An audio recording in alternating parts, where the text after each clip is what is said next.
বিষ স্যালাইন কাণ্ডের প্রতিবাদ, স্বাস্থ্যমন্ত্রী এবং স্বাস্থ্য সচিবের গ্রেপ্তারের দাবি। ক্ষতিগ্রস্তদের ক্ষতিপূরণের দাবিতে মিছিল কলেজ স্কয়ার থেকে মোহাম্মদ আলী পার্ক পর্যন্ত মিছিল, বিরোধী দলনেতার নেতৃত্বে এই মিছিল। সরাসরি রয়েছেন আমাদের প্রতিনিধি অনুপম পাত্র রয়েছেন। অনুপম, এই মুহূর্তে কি ছবি দেখা যাচ্ছে সেখানে?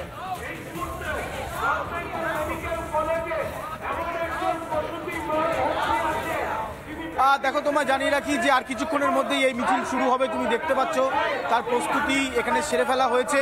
একেবারে নন পলিটিক্যাল ব্যানারে এই মিছিল হচ্ছে, কোনো রাজনৈতিক দলের পতাকা নেই। বিরোধী দলনেতা রাজ্যের বিধানসভার তিনি উপস্থিত থাকবেন এবং তুমি দেখতে পাচ্ছ এখানে লেখা রয়েছে ভেজাল স্যালাইন কাণ্ডে স্বাস্থ্য সচিব এবং স্বাস্থ্যমন্ত্রীর গ্রেপ্তারের দাবি যেমন করা হচ্ছে, একইভাবে যে সমস্ত ডাক্তারদেরকে সাসপেন্ড করা হয়েছে এবং তাদের বিরুদ্ধে যে মামলা করা হয়েছে সেই মামলা প্রত্যাহার করতে হবে এবং এই গোটা স্যালাইন কাণ্ডে যাদের ক্ষতি হয়েছে, যারা ক্ষতিগ্রস্ত, তাদের উপযুক্ত ক্ষতিপূরণের দাবিতে এই মুহূর্তে বিশিষ্ট বিদ্বজনদের একটা উপস্থিতিতে সেই মিছিল আর কিছুক্ষণের মধ্যেই শুরু হবে। আমরা কলেজ স্কয়ারের এই ছবি দেখাচ্ছি, অমিত দেখাচ্ছে সেই ছবি তুমি দেখতে পাচ্ছ। কলেজ স্কয়ারে একটি অস্থায়ী মঞ্চ তৈরি করা হয়েছে, যে মঞ্চেতে এই মুহূর্তে রাজনৈতিক দলের যারা নেতৃত্ব, যারা আজকে অরাজনৈতিকভাবে বিভিন্ন প্ল্যাটফর্ম থেকে এসেছেন তাদের কাছে যাব। আপনার হাতে এটা কি, এটাকে কিভাবে আপনারা এটাকে কি বলছেন? পশ্চিমবঙ্গ মহা শ্মশানে পরিণত হয়ে গেছে। আর কি বাকি আছে? আর কি বলবো? বলার কোনো অবকাশ রাখে না। চিতাতেই সব শেষ। গান শুনেছিলেন? সঙ্গে থাকো, এই মুহূর্তে আমাদের একাধিক প্রতিনিধি রয়েছেন, আমাদের সঙ্গে রয়েছেন অনুপম এবং এর পাশাপাশি বিট্টু রয়েছেন এবং রুমকি রয়েছেন। আমি রুমকির কাছে একবার চলে যাবো। রুমকি, তুমি এই মুহূর্তে মিছিলে যে প্রান্তে রয়েছো সেখান থেকে ঠিক কি ছবি ধরা পড়ছে?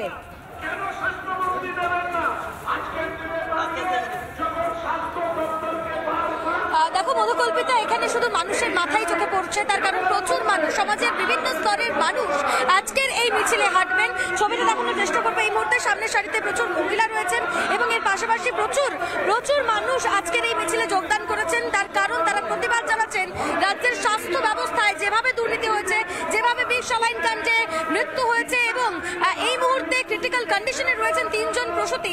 সেই জায়গা থেকে সমাজের সমস্ত স্তরের মানুষ তারা আজকের এই মিছিলে হাঁটছেন এবং এরই পাশাপাশি বিরোধী দলনেতা শুভেন্দু অধিকারী থাকবেন। অনুপম যেমন বলছিল যে একেবারে নন পলিটিক্যাল, অরাজনৈতিক ভাবে এই মিছিল হচ্ছে।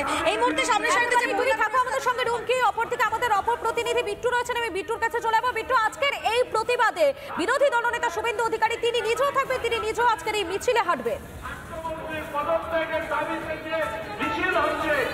আমি আশা রাখি দেখো, প্রথমত হচ্ছে তিনি আর 15 মিনিটের মধ্যে এইখানে প্রবেশ করবেন। মিছিলের যেই জায়গাটা সেটা হলো কলেজ স্কয়ার। এরপর এমজি রোড ধরে সোজা মিছিল গিয়ে পৌঁছাবে মোহাম্মদ আলী পার্ক পর্যন্ত। 1 কিলোমিটারের বেশি রাস্তা।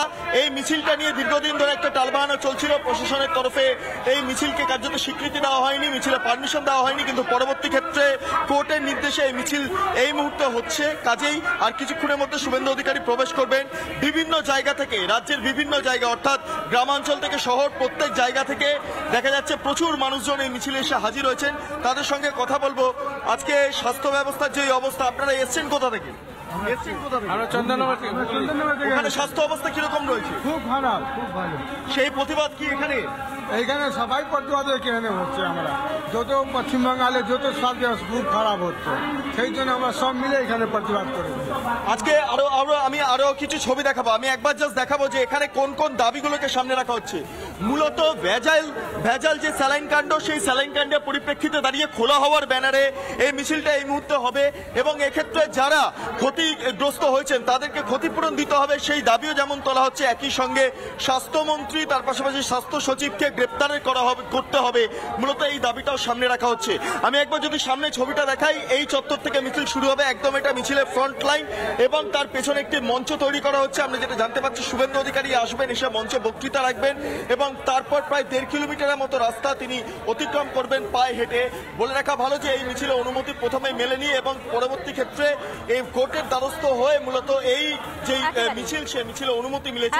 অবশেষে মিছিলের অনুমতি মেলার পরে কিন্তু মিছিল শুরু হচ্ছে এবং একটা অত্যন্ত গুরুত্বপূর্ণ, এই মিছিলে যারা পা মেলাচ্ছেন অর্থাৎ রাজ্যের বিভিন্ন প্রান্ত থেকে তারা এসেছেন এবং যে যে জায়গা থেকে আসছেন তারা বলছেন যে সেখানকার, অর্থাৎ যেখান থেকে তারা আসছেন সেখানকার স্বাস্থ্যের ব্যবস্থা একেবারেই ঠিক নেই, একেবারে বেহাল দশা, অন্তত এমনটাই অভিযোগ তাদের। এই আপডেটের দিকে আমাদের এই মিছিলের দিকে নজর থাকবে। আপাতত তোমাদের ধন্যবাদ। আর এই মুহূর্তে আমাদের যে খবরে নজর থাকবে, বই মেলায় স্টল দিতে পারবে না বিশ্ব হিন্দু পরিষদ। হাইকোর্টে বিশ্ব হিন্দু পরিষদের আবেদন খারিজ বিচারপতি অমৃতা সিনহার। আরো একবার জানাই আপনাদেরকে, বই মেলায় স্টল দিতে পারবে না বিশ্ব হিন্দু পরিষদ। হাইকোর্টে বিশ্ব হিন্দু পরিষদের আবেদন খারিজ করলো বিচারপতি অমৃতা সিনহা। এই বিষয় নিয়ে আইনজীবী কৌস্তব বাগচি তিনি কি বলছেন, তার কি বক্তব্য শোনাই আপনাদের। জাজমেন্ট আছে, সেটাকে সেভাবে বলা উচিত নয়, তবে এটা খুব দুর্ভাগ্যজনক। বিশ্ব হিন্দু পরিষদের স্টল না দিতে পারাটা অত্যন্ত দুর্ভাগ্যজনক। সমস্ত সংগঠনের যেমন অধিকার আছে, আমার মনে হয় বিশ্ব হিন্দু পরিষদের রাজ্য সরকার তো আপত্তি জানিয়েছিল, অনেক পয়েন্ট তাদের আপত্তি ছিল। এই মামলা চলাকালীন বিশ্ব হিন্দু পরিষদের এই স্টলের মামলাটা চলাকালীন এর আগে অমৃতা সিনহা প্রশ্ন করেছিল যে এর আগেও তো তারা দিয়েছে, আপনারা আপত্তি তোলেননি কেন? তো সেই ক্ষেত্রে কোনো সদর্থক উত্তর রাজ্য সরকার আমি জানি না, আমি অর্ডারটা দেখিনি, অর্ডারটা না দেখলে বলা উচিত হবে না, তবে এটুকু বলতে পারি খুব দুর্ভাগ্যজনক। আপনারা শুনলেন ঠিক কি বলছেন তিনি, তার বক্তব্য শোনালাম। এবং যে আপডেট এই মুহূর্তে জানাচ্ছি আপনাদেরকে, বই মেলায় স্টল দিতে পারবে না বিশ্ব হিন্দু পরিষদ। হাইকোর্টে বিশ্ব হিন্দু পরিষদের আবেদন খারিজ।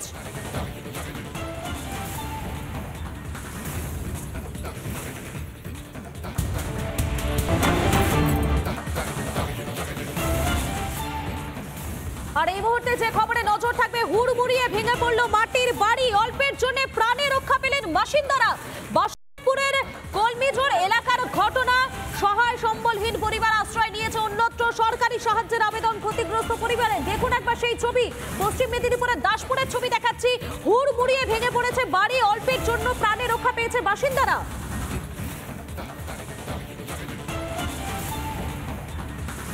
আমাদের পাশের বাড়িতে গেছিলাম, বুঝতে পারছিলেন নাকি? হ্যাঁ আগে থেকে বুঝতে পারছিলাম, কড়কড় মরমর আওয়াজ হচ্ছিল, আওয়াজ হওয়ার জন্য আমরা সেখান থেকে চলে গেছিলাম। আমরা তখন পাশের বাড়িতে চলে গেছিলাম, মানে দুপুর থেকে আনচানটা হচ্ছিল যে বাড়িটা পড়ে যাবে, এরকম একটা ফাটল ধরছিল। সেটা বুঝতে পেরেই আমরা তখন আমার ভাইয়ের বাড়িতে চলে যাই। এই যে আবাস যোজনা, এই প্রকল্পে আপনার কোনো নাম আছে? আমার নাম আছে কিন্তু পাইনি।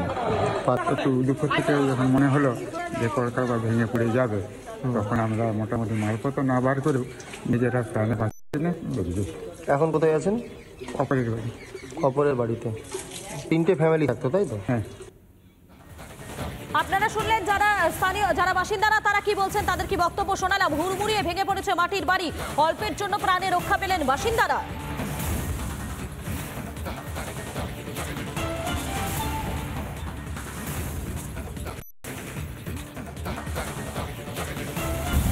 নানা ধরনের কন্টেন্ট দেখার জন্য লাইক করুন, শেয়ার করুন আমাদের ফেসবুক পেজ, সাবস্ক্রাইব করুন আমাদের ইউটিউব চ্যানেল। পাশাপাশি অন্যান্য ব্রেকিং নিউজের জন্য অবশ্যই চোখ রাখুন রিপাবলিক বাংলায়।